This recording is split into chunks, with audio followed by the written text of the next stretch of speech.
Hi guys, welcome back to Banana Best Slimes. Today's video I'm going to be showing you how to make bread slime. So this is basically just a tutorial to make a nice, fluffy and inflatable but yet dense butter slime. So let's just get onto it. First you're going to need some PVA glue, I'm just using school glue. Then you're going to need a bread scent, a container and a mixing utensil, and of course your activator.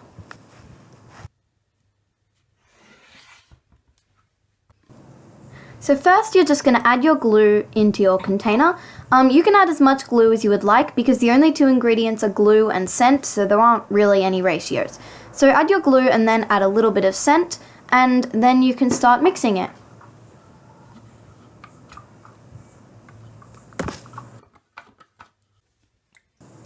Once you're finished mixing all your ingredients, you can begin activating. I recommend only adding the activator in small amounts because in bases like this, it is so easy to overactivate them and you just don't want that to happen.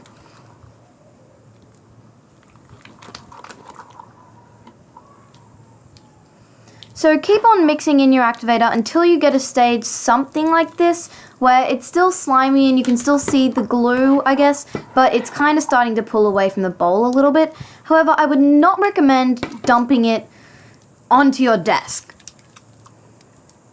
That was really dumb. I started activating this too early, so don't do that.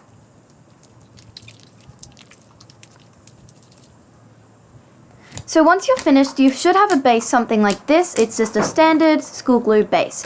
And yeah, then you can start adding your clay. I'm using 3 different clays in this recipe, and they are Daiso clay, Kmart clay, and a random clay I found at a craft store near me. So with the clay, I add like 50% Daiso and probably 50% the rest of them. Well, the other 2 clays, because the Daiso I find is the best at making basic butter slimes and inflate and are sizzly and puffy. But the other 2 clays I find give it a nicer, creamier and more unique texture. But you can fiddle with how much clay you add and what clays you add.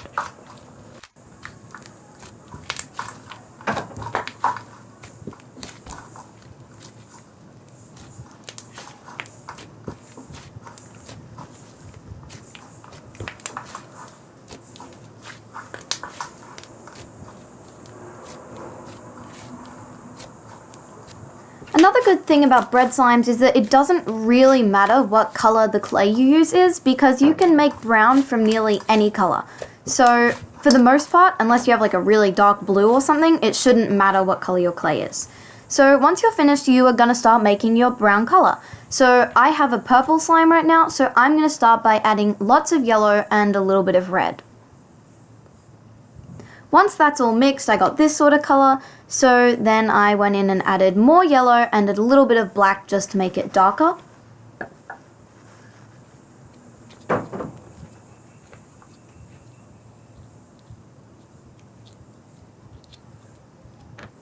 So then once that was all mixed, I went in with more yellow and more black.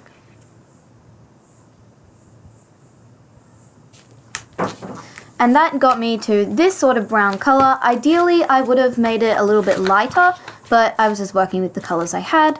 So yeah. The rest of the video is just going to be, sort of playing with the slime. Oh, and another thing is, don't be worried if the slime becomes sticky after all that. It's super duper common because of all the food dye you've added for the slime to be a bit sticky.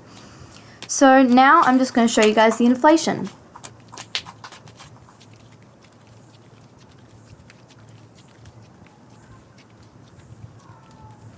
And keep in mind, this isn't its maximum inflation because the slime was already quite like bubbly and airy just from all the kneading and stuff. So if you let it sit for a few days, it will become much more dense, which will then make it inflate more.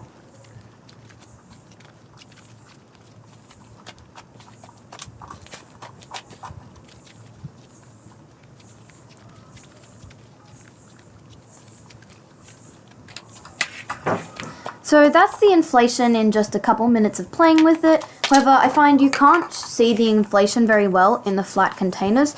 So now on the screen are 2 different containers, which as you can see hold the exact same amount of slime. However, the one on the left I find just shows the inflation better because it's taller and not as flat. So yeah, as you guys will see, the inflation in this slime is really good, and after this video I let it sit for a couple days and then inflated it, and it went from a 7-ounce slime to a 15-ounce slime, which I thought was really, really good. So yeah, that's pretty much it for the video. The rest of it is just going to be playing with the slime and listening to the sizzles. So yeah, bye!